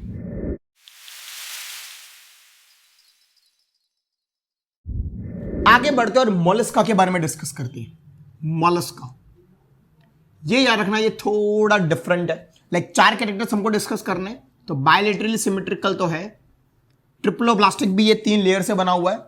थर्ड जो चीज है, आपकी बॉडी कैविटी होती थी तो इनकी बॉडी कैविटी थोड़ी रिड्यूस हो गई, आप ऐसा समझ सकते हो ये सूडोसोलोमेट होता है, मतलब बॉडी कैविटी ठीक ठाक है, बहुत अच्छी नहीं है पर बॉडी कैविटी रिड्यूस हो गई। दूसरी चीज, इनका सेगमेंटेशन भी रिड्यूस हो गया, 2 कैरेक्टर इनके रिड्यूस हो गए, सेगमेंटेशन रिड्यूस हो गया, बॉडी कैविटी इनकी, आप ऐसा समझ लो बॉडी कैविटी भी रिड्यूस हो गई, इनके पास भी ओपन सर्कुलेटरी सिस्टम है जैसा आर्थ्रोपोडा में था। तो 4 कैरेक्टर डिस्कस करने हैं आपको, बायलेटरल सिमेट्रिकल ये भी है, ट्रिपल प्लास्टिक ये भी है, पर बॉडी कैविटी भी रिड्यूस हो गई, स्यूडोसोलोमेट चला गया वो, और आपका लिटरल सेगमेंटेशन हो गया, सेगमेंटेशन भी रिड्यूस होगा। सर्कुलेटरी सिस्टम तो आप ऐसा समझ लो ओपन सर्कुलेटरी सिस्टम इसके पास भी है। एग्जांपल के तौर पे आप स्नेल्स एंड मसल्स ले सकते हो, हमारे मसल्स नहीं, नाम है सो स्नेल्स एंड मसल्स, आप इसके एग्जांपल ले सकते हो। हाँ, एक कैरेक्टर आप इसमें याद रखना कि ये अपने फूट को इस्तेमाल करते हैं फॉर मूविंग, जब ये चलने की बात आती है तो अपने फूट को इस्तेमाल करते हैं और वो मूव करते हैं। ये जितने भी 2 एग्जांपल लिखे हैं ये आपका फूट इस्तेमाल करके मूव अराउंड करते हैं। वापस रिपीट करता हूं, बायलेटरल सिमेट्रिकल ट्रिप्लोप्लास्टिक 2 कैरेक्टर रिड्यूस हो गए, बॉडी कैविटी रिड्यूस हो गया, लिटरल सेगमेंटेशन रिड्यूस हो गया, ओपन सर्कुलेटरी सिस्टम यूज करते हैं वो लोग। एग्जाम्पल में आप स्नेल्स मसल्स ले सकते हो, फॉर मूविंग वो क्या इस्तेमाल करते हैं, फूट को इस्तेमाल करते हैं। आगे बढ़ते हैं और इक्विनोडर्मेटा के बारे में बात करते हैं। इक्विनोडर्मेटा, अब जो वर्ड इक्विनोडर्मेटा, इक्विनो का मतलब होता है स्पाइनी, तो जितने भी ऑर्गेनिज्म होते हैं स्पाइनी स्किन्ड होता है, और जो डर्म का मतलब होता है, इसका मतलब है स्किन। आपने सुना भी होगा जब आपका स्किन रिलेटेड कोई प्रॉब्लम होता है तो आप डर्मेटोलॉजिस्ट के पास जाते हो जो स्किन के रिलेटेड काम करता है। तो जो इक्विनोडर्मेटा है वो वर्ड निकला है स्किन, इक्विनो का मतलब स्पाइनी स्किन्ड, और स्पाइनी स्किन्ड, और डर्म का मतलब स्किन, मतलब जितने भी ऑर्गेनिज्म होते हैं स्पाइनी स्किन्ड होते हैं। 4 कैरेक्टर्स हमको डिस्कस करने हैं। बायलेटरली सिमेट्रिकल, ये बायलेटरली सिमेट्रिकल नहीं होते। अब ये जितने भी ऑर्गेनिज्म देखोगे ना ये रेडियली सिमेट्रिकल होते हैं। अब रेडियली सिमेट्रिकल का मतलब मैंने आपको बता दिया है, आप इनको कोई भी पार्ट में कट करो वो दोनों आपको इक्वल पार्ट ही दिखेंगे, मतलब कोई भी एक्सिस पकड़ लो आपको वो इक्वल पार्ट ही दिखेंगे। तो ये रेडियली सिमेट्रिकल होता है, तो मैं इसको रिमूव कर देता हूं। तो रेडियली सिमेट्रिकल होता है। सेकंड आपका ट्रिपल प्लास्टिक 3 लेयर से बना होता है। बॉडी कैविटी इनके पास बढ़िया आ जाती है, बॉडी कैविटी इनके पास बढ़िया आ जाती है। हाँ, जैसे ये लोग फूड का इस्तेमाल करते हैं, जैसे ये लोग फूड का इस्तेमाल करते हैं फॉर मूविंग, ये लोग इस्तेमाल करते हैं वाटर ड्रिवन ट्यूब्स का, वाटर ड्रिवन ट्यूब्स का। बोले सर क्यों वाटर ड्रिवन? सबसे पहले तो ये एक्सक्लूसिवली मैराइन एनिमल्स होते हैं, एक्सक्लूसिवली मैराइन एनिमल्स होते हैं, मैराइन में पाए जाते हैं। तो क्या करता है, वाटर को यूज करता है फॉर मूविंग। क्या करें, जब मूवमेंट की बात आती है तो वाटर को यूज करेंगे और वो आगे कैरी फॉरवर्ड करेंगे। तो प्लीज याद रखना, मैराइन एनिमल्स एक्सक्लूसिवली मैराइन में पाए जाते, मैराइन एनिमल्स होता है, और वाटर ड्रिवन ट्यूब्स को वो लोग इस्तेमाल करते हैं फॉर मूविंग अराउंड। 3 कैरेक्टर वहां पे डिस्कस करेंगे। रेडियली सिमेट्रिकल, रेडियली सिमेट्रिकल ये लोग। ट्रिप्लोप्लास्टिक बॉडी, ट्रिप्लो 3 लेयर से बना है। बॉडी कैविटी इनकी बढ़िया है, जैसे अपने ट्रू बॉडी कैविटी बोलते हैं ना, बॉडी कैविटी बढ़िया है इनके पास। वाटर ड्रिवन ट्यूब्स का इस्तेमाल करते हैं ये लोग, फूड का इस्तेमाल करते हैं फॉर मूविंग अराउंड। ये लोग हमारे वाटर ड्रिवन ट्यूब्स का, वाटर को यूज करते हैं फॉर मूविंग अराउंड, और ये ज्यादातर मैराइन में पाए जाते हैं, इसलिए वाटर को यूज करते हैं फॉर मूविंग अराउंड। अब एग्जांपल के तौर पे आपके सी स्टार एंड सी ऑर्चिन्स इनके एग्जांपल ले सकते हो। सी स्टार एंड सी ऑर्चिन इनके एग्जांपल है। सेगमेंटेशन इनके पास भी पाया जाता है। मैं वापस रिपीट करता हूं दोनों की characteristics. Bilateral symmetrical triploblastic, body cavity reduce, literal segmentation reduced, open circulatory system है, स्नेल्स मसल एग्जांपल है, for moving they use foot. Echinodermata है, वो वर्ड निकला स्पाइनी, डर्म का मतलब स्किन, तो स्पाइनी स्किन ऑर्गेनिजम्स होता है।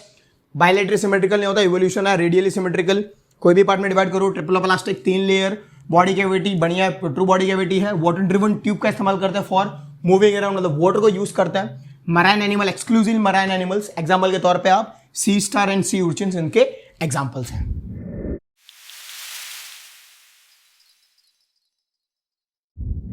आगे बढ़ते और बात करते प्रोटोकॉर डाटा के बारे में।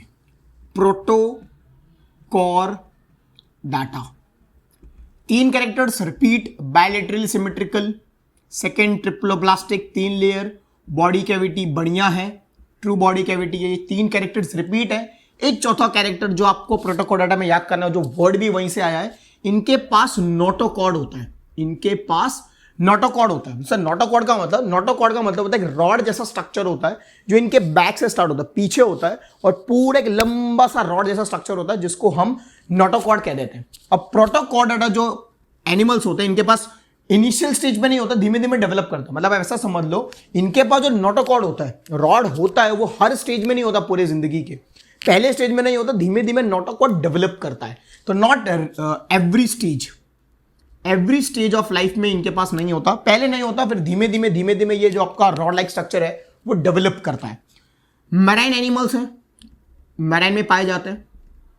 एग्जाम्पल के तौर पे आप बेलेनोग्लोसस, ये इसका एग्जाम्पल है। हर्डमेनिया, ये इसका दूसरा एग्जाम्पल है।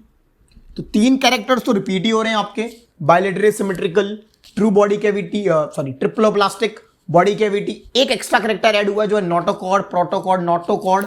नोटोकॉर्ड का मतलब होता है सिंगल रॉड लाइक स्ट्रक्चर, एक रॉड जैसा स्ट्रक्चर होता है। इनके पास हर स्टेज में नोटोकॉर्ड प्रेजेंट नहीं होता, पहले नहीं होता, धीमे धीमे इनिशियल स्टेज पे नहीं होता, धीमे धीमे डेवलप कर जाता है। तो एक रॉड जैसा स्ट्रक्चर धीमे धीमे डेवलप करता है। मैराइन एनिमल्स हैं, एग्जाम्पल पे आप बेलेनोग्लोसस और हर्डमेनिया इनके एग्जाम्पल्स हैं। आगे बढ़ते और वर्टिब्रेट्स की बात करते। वर्टिब्रेटा, तो वापस सारे कैरेक्टर्स मोस्टली सिमिलर हैं। Bilaterally symmetrical, triploblastic body cavity इनके पास भी बढ़िया है। सेगमेंटेशन, इनके अंदर सेगमेंट पाए जाते हैं।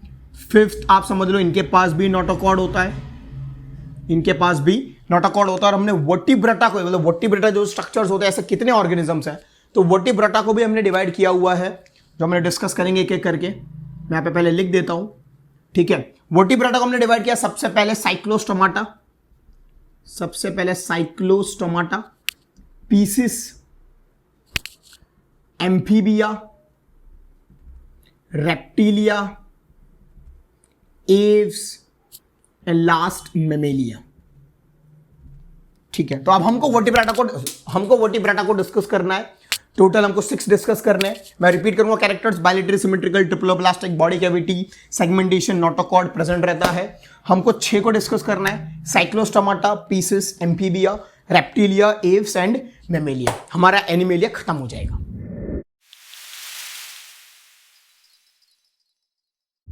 अब हम आगे बढ़ते और साइक्लोस्टोमाटा के बारे में डिस्कस करते हैं।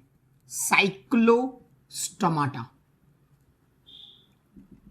सबसे पहले डिस्कस करते हैं साइक्लोस्टोमाटा। इसका नाम साइक्लो क्यों है? क्योंकि सर्कुलर माउथ है। ये जितने भी ऑर्गेनिज्म होते हैं इनका माउथ सर्कुलर होता है। जॉलेस होते हैं, जॉ का मतलब तो पता ही होगा, इनके पास जॉ नहीं होता, ठीक है। साइक्लोस्टोमाटा क्यों कहते हैं? सर्कुलर माउथ होता है। आप ऐसा समझ लो, इलोंगेटेड होते हैं। सर इलोंगेटेड मतलब होता है लंबा। तो जितने भी स्ट्रक्चर हो लाइक इलोंगेटेड, जैसे ईल जैसा स्ट्रक्चर होता है, लंबा। आप खिल्ली समझ लो, खिल्ली कैसा होता है? इलोंगेटेड होता है एकदम। तो इनको मतलब इलोंगेटेड ईल का स्ट्रक्चर होता है, ठीक है। और सर्कुलर माउथ होता है, इसलिए इनको हम साइक्लोस्टोमाटा कह देते हैं, ठीक है। स्केललेस होता है, स्लिम स्किन होती है। आपको कुछ कैरेक्टर्स लर्न करने पड़ेंगे। सबसे मेन तो आप ये समझना कि जॉलेस, इनके पास जॉ नहीं होता।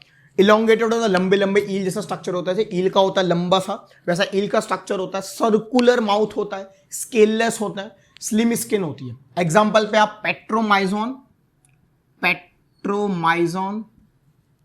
एंड माइक्सिन, ये इसके 2 एग्जांपल्स हैं। मैं वापस रिपीट करता हूं, कैरेक्टर्स थोड़े इसको रिमेंबर करने पड़ेंगे आपको। जॉलेस होते हैं, लंबे ईल जैसा स्ट्रक्चर होता है, सर्कुलर माउथ होता है, स्केललेस होता है, स्लिम स्किन होती है। एग्जांपल पे आप पेट्रोमाइजोन और माइजिन इसके एग्जांपल्स हैं। आगे बढ़ते और हम डिस्कस करेंगे पीसीस के बारे में। अब जितने भी ऑर्गेनिज्म को हम डिस्कस करेंगे उसमें हम 4 कैरेक्टर्स को देखेंगे, ये सब ऑर्गेनिज्म से, मतलब पीसीस में, एम्फीबिया में, रेप्टिलिया में, एव्स में एंड मेमेलिया में। इन 5 ऑर्गेनिज्म में हम 4 कैरेक्टर्स हर बार देखेंगे। सबसे पहले ये रेस्पिरेशन कैसे करते हैं, लंग से या गिल से? तो 2 तरीके से होगा, एक सिर्फ गिल्स, एक लंग्स और गिल्स, और एक लंग्स। तो ये 3 कैरेक्टर आपको देखने को मिलेंगे, या तो सिर्फ गिल्स, या तो लंग्स और गिल्स, और एक तो सिर्फ लंग्स। ये पहला। सेकंड हम देखेंगे कौन सा चैम्बर्ड हार्ट है। तो हमारे पास 3 है, 2, 3, 4। 2 chambered heart, 3 chambered heart and 4 chambered heart. ये सेकंड कैरेक्टर रहेगा। थर्ड कैरेक्टर, वार्म ब्लडेड है कि कोल्ड ब्लडेड है? तो sir warm blooded, cold blooded का मतलब, कोल्ड ब्लडेड का मतलब ऐसे एनिमल जो एटमॉस्फेयर को देखकर फिर एटमॉस्फेयर में चेंज हो जाए तो अपने आप को छुपा लेते हैं, तो उनको कोल्ड ब्लडेड कहते हैं। वार्म ब्लडेड का मतलब एटमॉस्फेयर में चेंज आए पर वो अपने आप को अडॉप्ट कर लेते हैं, उनको वार्म ब्लडेड कहते हैं। ज्यादातर वार्म ब्लडेड 4 चैम्बर्ड वाले होते हैं, मतलब अगर 4 चैम्बर्ड हार्ट आ रहा है तो वो वार्म ब्लडेड एनिमल्स होते हैं, वरना कोल्ड ब्लडेड होते हैं, ठीक है। मतलब 2, 3, 4 chambered heart, cold blooded and warm blooded. इसके बाद ये अंडे देते हैं कि यंग वंस देते हैं, ये इसकी 4 कैरेक्टर है। तो जैसे मैंने बोला 4 कैरेक्टर डिस्कस करेंगे, वापस रिपीट कर देते हैं। सबसे पहले ये रेस्पिरेशन कैसे करते हैं, या तो गिल्स या तो लंग्स और गिल्स या तो लंग्स, 3। सेकेंड कैरेक्टर आपका 2 chambered heart, 3 chambered heart and 4 chambered heart. Third 2, 3, 4 chambered heart के बेसिस पे ही कोल्ड ब्लडेड के वार्म ब्लडेड। 4 चैम्बर्ड हार्ट को वार्म ब्लडेड बोलते हैं और आपके कोल्ड ब्लडेड में 2 और 3 हार्ट चैम्बर्ड आ जाता है। चौथा कैरेक्टर अंडे देते हैं कि यंग वंस देते हैं, जो 4 कैरेक्टर को डिस्कस करेंगे। सबसे पहले पीसी जो मैंने बोला, इसमें हम सारे फिश ले लेते हैं, ठीक है। तो वह 4 कैरेक्टर डिस्कस करते हैं। सबसे पहले तो ये गिल से रेस्पायर करते हैं, ये आपको पता होगा, फिश जो होता है वो गिल से रेस्पायर करते हैं। सेकेंड आपका 2 चैम्बर का हार्ट है, इनका जो हार्ट है 2 चैम्बर का है, तो वापस वो कैरेक्टर रिपीट हो जाएगा, that is cold blooded animals. तो 2 चैम्बर है तो आपका cold blooded animals. Fourth lay eggs, अंडे देते हैं। और थोड़ी कैरेक्टर्स जो आप पीसेस के बारे में लिख सकते हो, तो एक्वेटिक पानी में पाए जाते हैं, ठीक है। स्ट्रीमलाइन बॉडी होती है, स्ट्रीमलाइन बॉडी आपको पता होगा आगे से नुकीली, जैसे बुलेट ट्रेन्स की होती है, जिससे एयर का रेजिस्टेंस ना मिले, वैसे पीसेस फिशेस की भी कैसी बॉडी होती है, स्ट्रीमलाइन, आगे से एकदम चपटी, जिससे अच्छा सा उनको पानी का सरफेस लाइक फोर्स नहीं मिलता और वो अच्छे से मूव कर जाते हैं। ये आपको 2 कैरेक्टर एक्स्ट्रा एड ऑन कर सकते हो। वैसे 4 कैरेक्टर डिस्कस करने, वापस रिपीट करता हूं मैं। गिल से रेस्पायर करते हैं, 2 चैम्बर्ड हार्ट है, कोल्ड ब्लडेड एनिमल्स हैं और अंडे देते हैं। सारी फिशेस आप एग्जांपल में शार्क ले लो, जितने भी एग्जांपल लेने हो आप सारी फिशेस ले लो, वो एग्जांपल्स इनके बन सकते हैं। Gills respiring, 2 chamber heart, cold blooded animals और अंडे देते हैं। फिशेस इंक्लूड करते हैं हम और इनकी बॉडी स्ट्रीमलाइन होती है।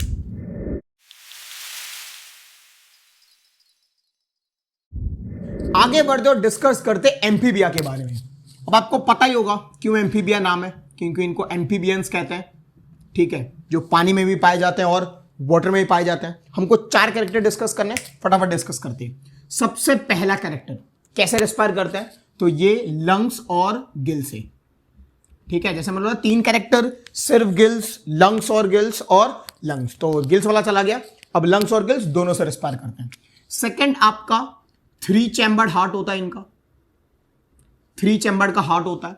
जैसे मैंने बताया था 3 चैम्बर्ड का हार्ट होगा तो कोल्ड ब्लडेड एनिमल्स होंगे, cold blooded animals. Fourth lay eggs, अंडे ये भी देते हैं। तो 4 कैरेक्टर हमको डिस्कस करने थे।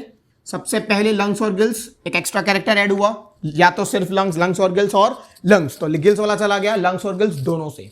2 चैम्बर के बने ये, 3 चैम्बर्ड हार्ट, 3 चैम्बर्ड है तो भी ये कोल्ड ब्लडेड एनिमल्स कहलाएंगे और अंडे ये भी देते हैं। अब एग्जांपल के तौर पे सैलामेंडर्स ले सकते हो, सैलामेंडर्स इनके एग्जांपल्स हैं। फ्रॉग ले सकते हो, तो जितने भी एम्फीबियंस हैं जो पानी में और लैंड पे पाए जाते हो, सारे एग्जांपल्स आप एम्फीबिया में ले सकते हो। आगे बढ़ते और डिस्कस करते रेप्टिलिया के बारे में। रेप्टिलिया वापस 4 कैरेक्टर। सबसे पहले थोड़ा एडवांस वर्ड है, लंग से रेस्पायर करेंगे, ठीक है। पहला वाला सिर्फ गिल्स, पीसेस, लंग्स और गिल्स दोनों amphibia, and reptilia only lungs. Second character ये भी 3 चैम्बर्ड हार्ट होता है, इनका भी 3 चैम्बर का हार्ट होता है, but there is an exception of crocodile. Crocodile हमने रखा गया रेप्टिलिया में, पर उसके पास 4 चैम्बर का हार्ट है, 3 चैम्बर है तो कोल्ड ब्लडेड एनिमल्स ये भी कहलाएंगे, फोर्थ अंडे देते हैं पर टफ कवरिंग के साथ। अंडे तो देते हैं पर इनका सरफेस कैसा होता है, टफ होता है, पानी में नहीं देते, ये बाहर आके देते हैं, बाहर में देते हैं और टफ कवरिंग होता है, तो अंडे ये भी देते हैं। एग्जाम्पल के तौर पे आप स्नेक्स ले सकते हो, लिजर्ड्स ले सकते हो, सर इसका एग्जाम्पल है। 4 कैरेक्टर आपको डिस्कस करने हमेशा। एडवांस वर्जन पीसेस में लंग्स गिल्स नहीं था, सिर्फ गिल्स था, लंग्स गिल्स दोनों आया, इसमें एक्स्ट्रा आ गया, एक कैरेक्टर आगे बढ़ गया, लंग से रेस्पायर है, वो 2 चैम्बर थे, ये 3 होगा, ये भी 3। इसमें एक एक्सेप्शन है, प्लीज रिमेंबर करना, रेप्टिलिया में क्रोकोडाइल इज एन एक्सेप्शन, जो 4 चैम्बर का होता है। कोल्ड ब्लडेड ये भी है, कोल्ड ब्लडेड ये भी है, ये भी अंडे देते हैं, ये भी अंडे देते हैं, पर ये अंडे कैसे देते हैं, टफ कवरिंग के साथ देते हैं। इनके एग्जांपल में आप सैलामेंडर्स एंड फ्रॉग लेंगे और इनके एग्जांपल्स में आप स्नेक एंड लेजर्ड लेंगे। 4 कैरेक्टर डिस्कस करना, दिमाग में ध्यान से रखना।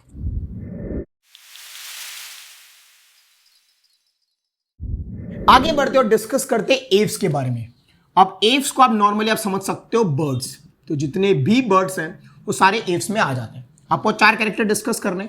सबसे पहला कैरेक्टर आपको डिस्कस करना रेस्पिरेशन, तो लंग्स के थ्रू रेस्पायर करते हैं ये लोग, लंग्स के थ्रू रेस्पायर करते हैं। 4 चैम्बर का हार्ट है, सेकेंड कैरेक्टर 4 चैम्बर का हार्ट है। 4 चैम्बर होगा तो अपने आप वार्म ब्लडेड हो जाएंगे, ये भी अंडे देते हैं, अंडे ये भी देते हैं। एक्स्ट्रा कैरेक्टर आप देख सकते हो, बर्ड्स हैं मतलब इनके पास फेदर्स होते हैं, फेदर्स होते हैं फॉर मूवमेंट, मतलब जब भी उड़ने की बात आती है तो फेदर्स को इस्तेमाल करते हैं और ये उड़ना चालू करते हैं। 4 कैरेक्टर आपको डिस्कस करने हैं। लंग्स के थ्रू रेस्पायर, 4 चैम्बर्ड हार्ट है तो वार्म ब्लडेड अपने आप हो जाएगा, अंडे भी ये देते हैं, और फेदर्स को यूज करते हैं फॉर मूवमेंट, फॉर उड़ने के लिए वो लोग यूज करते हैं फेदर्स को। एग्जाम्पल पे आप कोई भी बर्ड ले लो, पिजन ले लो, स्पैरो ले लो, पिजन ले लो, स्पैरो ले लो, क्रो ले लो, ये जितने भी बर्ड्स हैं आप इसमें ले सकते हो। मतलब एव्स को आप डायरेक्टली कनेक्ट कर दो कि किसके साथ, बर्ड्स के साथ। पिसिस, फिश, एम्फीबिया, लैंड वाटर दोनों में, आपके रेप्टिलिया जो रैंक के चलते हैं स्नेक जैसे की तरह, और एव्स सारे बर्ड्स इंक्लूड करते हैं। एक्स्ट्रा कैरेक्टर है जो है फेदर्स। लास्ट डिस्कस करते हैं मेमेलिया, ये सबसे लास्ट है आपके एनिमेलिया में। पहले डिस्कस करते हैं मेमेलिया क्यों है, ये जो वर्ड आया मेमेलिया क्यों है। मेमेलिया जो वर्ड है वो मेमोरी ग्लैंड से निकला है।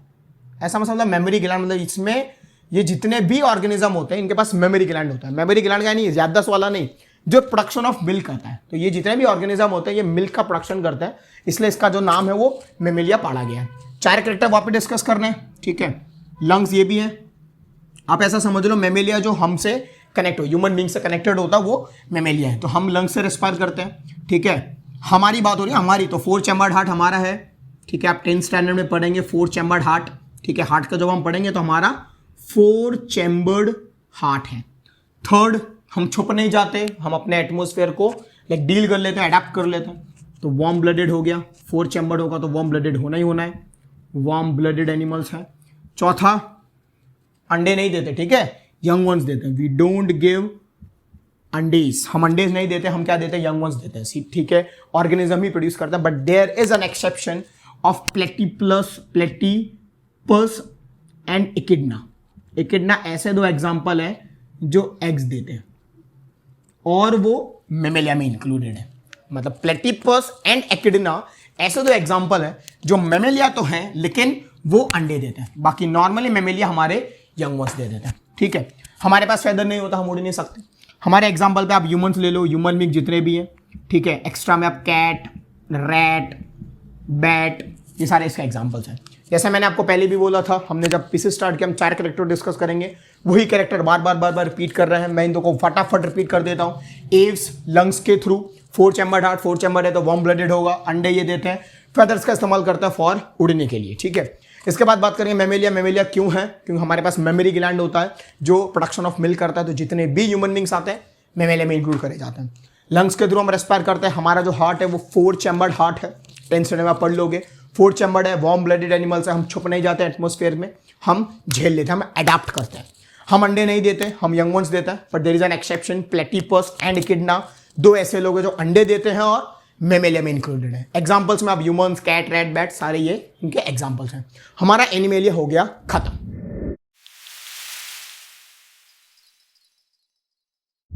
अब बात करते हैं चैप्टर के लास्ट टॉपिक के बारे में, जिसका नेम है नॉमेनक्लेचर, जिसका नेम है नॉमेनक्लेचर। अब नॉमेनक्लेचर का नॉर्मल मीनिंग है नामकरण करना। उम्मीद करता हूं मैंने हिंदी में सही लिखा होगा। नॉमेनक्लेचर का नॉर्मल मीनिंग क्या है, नामकरण करना। जब भी कोई ऑर्गेनिज्म पैदा होता है तो हम नामकरण करते हैं, बस वही करेंगे। अब मुद्दा ही कि सर ये क्यों पढ़ा रहे हो या फिर ये नॉमेनक्लेचर क्यों इंपॉर्टेंट है। अब नॉमेनक्लेचर इसलिए इंपॉर्टेंट है क्योंकि यार हम बहुत सारे ऑर्गेनिजम्स को अलग अलग कंट्रीज में अलग अलग नेम से बुलाते हैं। जैसे फॉर एग्जांपल आप कैट, बिल्ली, वो इंडिया में बोलते हैं, लेकिन अगर मैं बिल्ली को ही यूएसए या ऑस्ट्रेलिया जाके बोलूंगा तो उनको ये पता ही नहीं चलेगा मैं बिल्ली की बात कर रहा हूँ, उनकी तारीफ कर रहा हूँ या उनकी बदनामी कर रहा हूँ, तो उनको पता ही नहीं चलेगा। इसलिए क्या करना पड़ेगा यार, कुछ नेम्स होने चाहिए जो यूनिवर्सली एक्सेप्टेबल हो, कि यार जो इंडिया में बोले तो भी लोग वही समझे, यूएसए में बोला जाए तब भी लोग वही समझे। जैसे फॉर एग्जांपल हमारे पास बहुत डिफरेंट एलिमेंट्स हैं, जैसे 118 एलिमेंट अभी तक डिस्कवर्ड है, और हम जब कार्बन की बात करते हैं तो कार्बन का मतलब सी होता है, एटॉमिक नंबर 6, वो यूनिवर्सली एक्सेप्टेबल है। आप इंडिया में कार्बन बोलो तब भी कार्बन समझा जाएगा, यूएसए में जाके बोलो या ऑस्ट्रेलिया में जाके बोलो तो कार्बन कार्बन ही समझा जाएगा, ऑक्सीजन बोलो तो ऑक्सीजन ऑक्सीजन ही समझा जाएगा पूरे यूनिवर्स में, वर्ल्ड में। मतलब समझ आ रहा है कि यार कार्बन ऑक्सीजन एक यूनिवर्सली एक्सेप्टेबल चीज है। वैसे ही ऑर्गेनिज्म के भी कुछ ऐसे नेम्स होने चाहिए जो यूनिवर्सली एक्सेप्टेबल हो, जो इंडिया में बोले तब भी लोग वही समझे, ऑस्ट्रेलिया बोले या यूएसए बोले, कहीं पे भी बोले, वो नेम वो मतलब वही होना चाहिए। तब ये जरूरत पड़ी यार नेम देना पड़ेगा। अब कैसे नेम देना पड़ेगा, तो हमने नाम दिया साइंटिफिक नेम्स, कि जब हम नाम देंगे, जब हम ये ऑर्गेनिज्म का नाम देंगे तो हम नाम देंगे साइंटिफिक नेम्स, हम ऑर्गेनिज्म का साइंटिफिक नेम देंगे। और ये देने वाले साइंटिस्ट थे कैरोलस, कैरलस लिनस। इन्होंने हमको कॉन्सेप्ट दिया क्या साइंटिफिक नेम देंगे ऑर्गेनिज्म का और वो यूनिवर्सली एक्सेप्टेबल होगा। तो जो ऑर्गेनिज्म को हम वही बोलेंगे पूरे वर्ल्ड में, मतलब इंडिया में अगर कोई हम बोलते हैं कोई ऑर्गेनिज्म को तो वो हर जगह पे वही बोला जाएगा और उसी को हम उसी तरीके से समझेंगे। जैसे फॉर एग्जांपल होमो सैपियंस, ये साइंटिफिक नेम है ह्यूमन बींग्स का, मतलब ह्यूमन बींग्स को हम होमो सैपियंस कहते हैं। मतलब अगर आप होमो सैपियंस की बात कर रहे हो इंडिया में तो समझा जाएगा ह्यूमन की बात कर रहे हैं, यूएसए में जाके बोलोगे तो भी समझा जाएगा ह्यूमन की बात कर रहे हैं, ऑस्ट्रेलिया में जाके बोलोगे तब भी समझा जाएगा कि यार ये होमो सैपियंस मतलब ह्यूमन बींग्स की बात कर रहे हैं। ये साइंटिफिक नेम है, ये यूनिवर्सली एक्सेप्टेबल नेम है। अब जैसे आपको पता है चैप्टर जब हमने स्टार्ट किया था तो हमने जीनस, स्पीसीज, ऑर्डर और ना जाने किस किस की बात की थी, लेकिन साइंटिफिक नेम करते वक्त हम सिर्फ दो चीजों का ध्यान रखेंगे, एक होगा जीनस और एक होगा स्पीसीज। तो हम दो चीजों का ध्यान रखेंगे और इसी के बारे में बात करेंगे, बाकी चीजों को हम अभी निगलेक्ट कर देंगे। तो जब भी हम जीनस लिखेंगे, जब भी हम साइंटिफिक नेम लिखेंगे किसी भी ऑर्गेनिज्म का, और जब हम जीनस लिखेंगे तो उसका जो पहला अल्फाबेट होगा उसको कैपिटल लिखेंगे, पहला अल्फाबेट को। क्या? जब हम जीनस की बात करेंगे। और जब हम स्पीसीज की बात करेंगे तो उनका जो पहला अल्फाबेट होगा वो हम लिखेंगे स्मॉल। क्या करेंगे? हम स्मॉल लिखेंगे जब किसकी बात होगी? स्पीसीज की। जब स्पीसीज की बात होगी तो हम पहला अल्फाबेट स्मॉल लिखेंगे और जब जीनस की बात करेंगे तो उसका पहला अल्फाबेट कैपिटल लिखेंगे। जब हम टाइपिंग करें या फिर कंप्यूटर में वर्क करें या कुछ भी करें और हम साइंटिफिक नेम का इस्तेमाल कर रहे हैं तो हम हमेशा साइंटिफिक नेम्स को इटैलिक में लिखा जाएगा। ये रूल है कि जब भी हम साइंटिफिक नेम लिखेंगे तो हम उसको इटैलिक में लिखेंगे। अगर आप हैंड रिटन लिख रहे हो, अगर आप यहां पे लिख देता हूं मैं, इट को इटैलिक में लिखेंगे, ठीक है। जब आप टाइपिंग करते हो जब, ठीक है। फोर्थ, जब आप हैंड रिटन लिख रहे हो, जब आप लिख रहे हो, हाथों से लिख रहे हो, आपके नोटबुक पे लिख रहे हो या फिर आंसर शीट में जब आप लिख रहे हो तो हम क्या करेंगे, हम जो भी साइंटिफिक नेम होगा उसको अंडरलाइन कर देंगे।